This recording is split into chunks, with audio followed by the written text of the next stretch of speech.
All right, class. First off, as always, a good day. I'm glad you're here.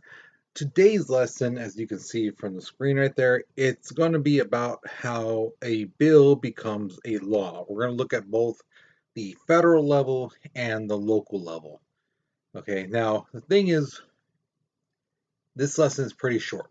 It's on your paperwork. You should see it's just one page, front and back, and that's it. Okay, the information is quite a bit, but I'm going to zip through this thing really quickly with you. But I want you to pay attention and actually listen to the video because there's a lot of things of how a bill becomes law. So I don't want you guys thinking, oh, it's just these congressmen not talking and not doing things, or um, it's so easy to make a law. When in reality, it's not that easy. Okay, so let's go to your warm up, which is right there for you. So the first question tells you to analyze the picture and tell me what's going on. The second one says, what do you think this artist is trying to say about the path it takes for a bill to become a law? All right, it should be pretty easy to answer those two questions for the warm up.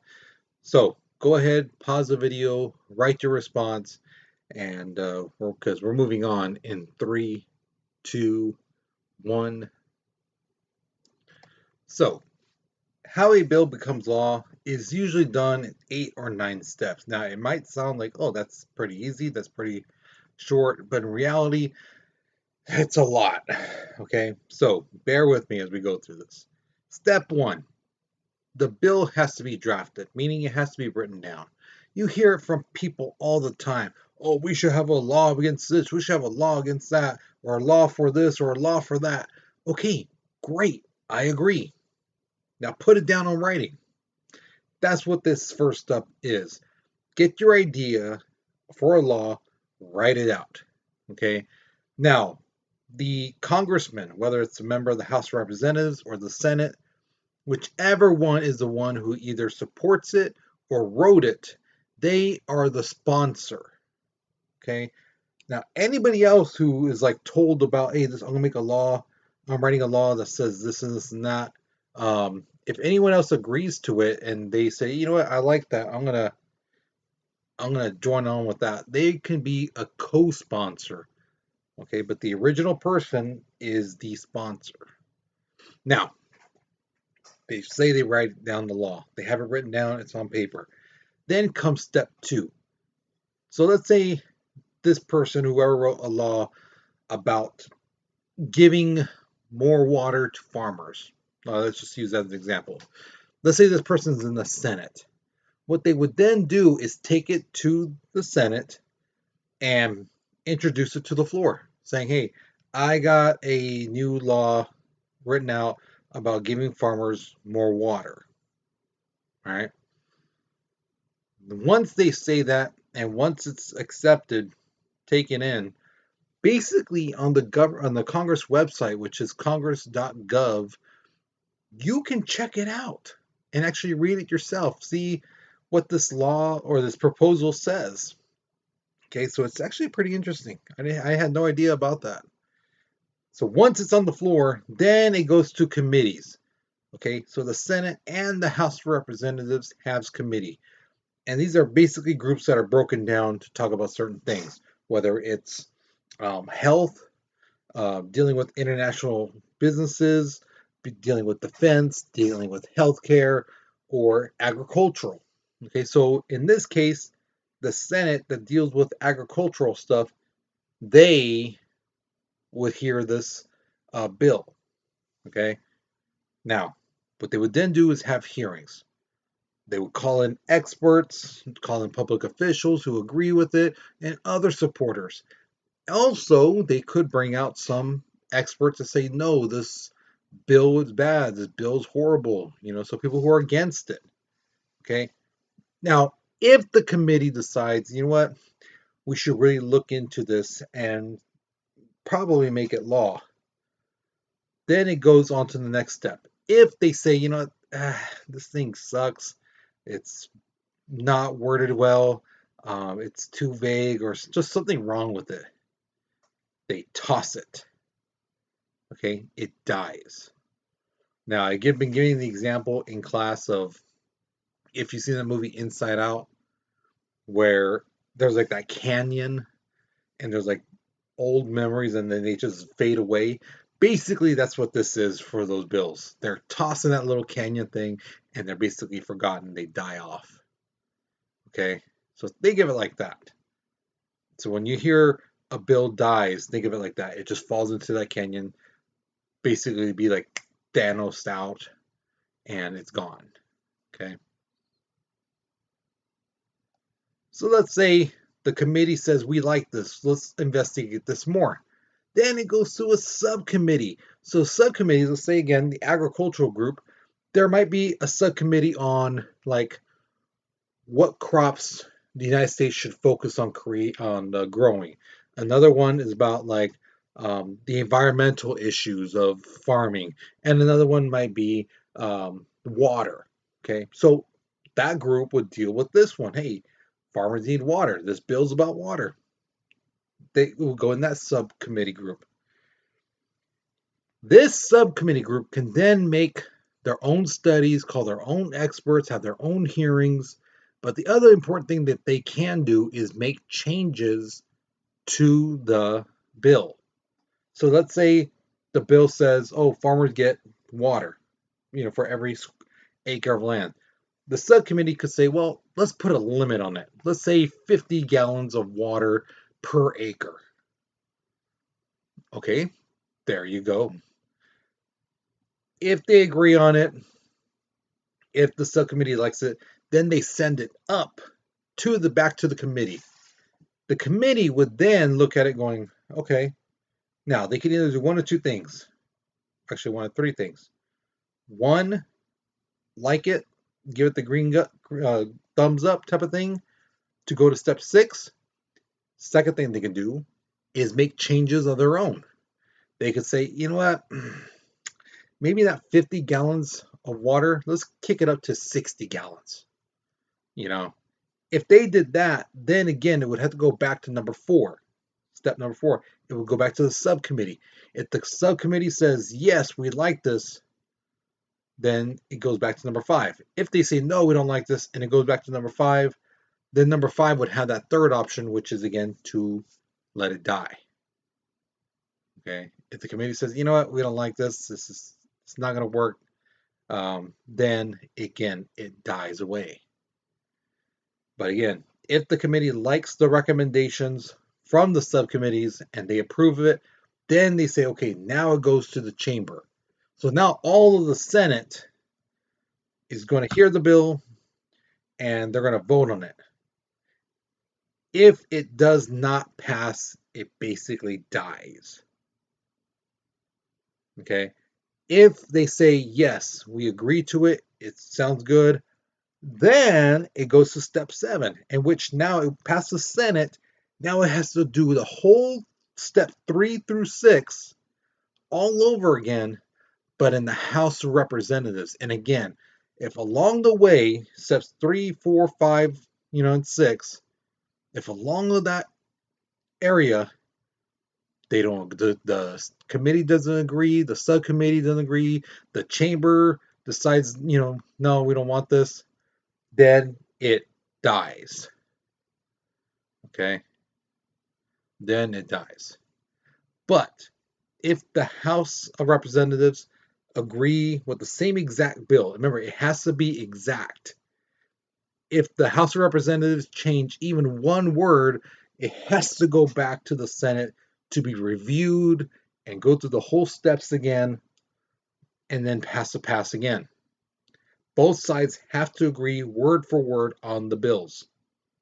Okay? When that happens, or if that happens, then it goes to step 8, which goes to the president. And as you guys know from previous lessons, the president can either sign it, it becomes law, don't sign it after a certain amount of days, then it becomes law, or veto it, which then goes to step 9. And we already been over step 9 with Congress. If they vote 2/3, both the House of Representatives and the Senate, then it becomes law. So hopefully you see that it's a long process and there's a lot of opportunities for a bill to basically die and go away. You know, it's not a simple process. It's a long, tedious, back-breaking, headache, hair tearing out type of process to get a bill to pass. Okay, to become law. So here's your first question. I did some research and I found out basically in a 2 year span, the House of Representatives and the Senate basically hear anywhere from 12 to 16,000 bills that are introduced on the floor. Okay. Only about 400 to 1,200 of them are actually passed in that 2 year span. It's not that much. Now, here's my question to you. Why do you think Congress, and you know they purposely do let bills die, why do you think they let that happen? Why do you think they purposely let, you know what, this, we're just not gonna listen to this bill. We're just gonna let it go and let it die. Okay, why do you think that is? Do you think one, probably they think the bill's dumb? They read it and going, yeah, making everyone wear hats, funny hats on Friday. Yeah, that's not a good law. Just toss that. Do you think they look at bills and basically say that, this is a stupid law, and toss it? Do you think they look at the writer, the sponsor, and basically say, you know what? Oh, Ted wrote that bill. You know what? I don't like Ted. He's from another political party. I don't like him. Or, hey, Ted didn't sign my bill. He killed my law, so I'm going to kill his. Okay. Do you think that maybe, hey, they just can't agree? Politics, 50-50. Half of them like it, half of them don't. And because it's in that limbo, it just is going to die? Do you think that's the reason? Do you think that when they read the bill, they're like, yeah, man, this is going to hurt a lot of Americans? This only favors one small group, so yeah, we shouldn't make this a law. Or do you think they look at it like, I don't get any political points out of this? Farmers. There's no farmers in my area, so why should I care about farmers? This doesn't help me, so why should I care? Or if there's another reason you can think of why congressmen let bills die, let me know. Okay?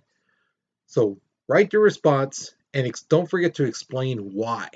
Why did you choose that one? Why do you think that one makes more sense? Okay? So pause the video, write your response because we're moving on in 3, 2, 1. All right, so at the local level, they don't call these proposals bills, they're called ordinances. So you might hear a cop say, under ordinance 142-1 or point 1, that's a law. It's a local law, but they call it ordinances. But basically, the whole way a ordinance becomes an official law is the same way as a bill does through Congress, except the main difference is they have a public hearing and reading of the proposal. So let's say the city of Fresno says any teenager from the age of like 12 to 18, they can't be walking the streets after 9 p.m. Okay. Then they would have a public hearing. They would explain the proposal and say, okay, who would like to speak? Anybody would like to share their opinions, whether for or against it? And the public can come out and say, I agree with this, I don't agree with this. Well, what about this? What if someone's car breaks down, and they have to walk home? Does that qualify? Is that how that works? Or things like that. That's what the public can bring their awareness, their questions to the people, and then the writer or the sponsor can then address those type of questions, or they can like keep notes and say, you know what, we should add that, change this part of the bill to reflect that what those people said because that's a good point, that type of thing. The other main difference is a president has a very limited time to um, either sign the bill or veto it. A mayor or governor basically has a month, so 30 days, to sign the ordinance. If they don't sign it, it becomes law, but they can also say, yeah, this is just not going to work. And again, this is the part where then the voters would come in and say, okay, you know what?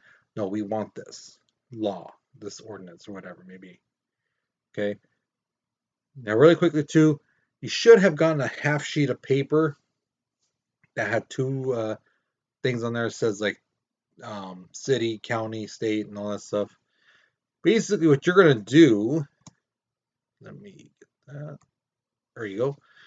You are going to be looking online and trying to find one funny law that you're just like, wow, really? Somebody went, this law is so stupid, it's funny. Or I should not say or, and you're going to find the dumbest law you can find. You know, it makes you go like, really? Somebody took the time to write this out, go through this whole process just so that this law could be in the books. You know, again, it could be an old law, it could be a law that's no longer in effect, it could be a new law, it could be one that's currently observed or one that doesn't is not observed anymore. Okay, but again, one that's to you is just like that's funny. That's a funny law. You know, somebody would actually make, and one that you're just like scratching your head going, that's the stupidest thing I've ever read, but it's actually a law. Okay, so once you've done that, um, the worksheet, the one page one, make sure your name's on it. And again, once you're finished with the looking online researching, you're done with this lesson. That's it. All right. So hopefully you learned something new. Hopefully you enjoyed this lesson. You guys, you take care, you be safe, and since more likely, you know, chances are you guys are seniors, and this is the last video you see. Hopefully you are still watching this right now, and I would just like to say that it's been a pleasure um, being your economics and government teacher. I wish you guys nothing but the best, and I hope I see you in the future. I hope you're successful. I hope all your wishes come true and that your hard work is rewarded. Okay? Again, guys, it was a pleasure. I'm going to miss you guys, and I'll say good luck. All right?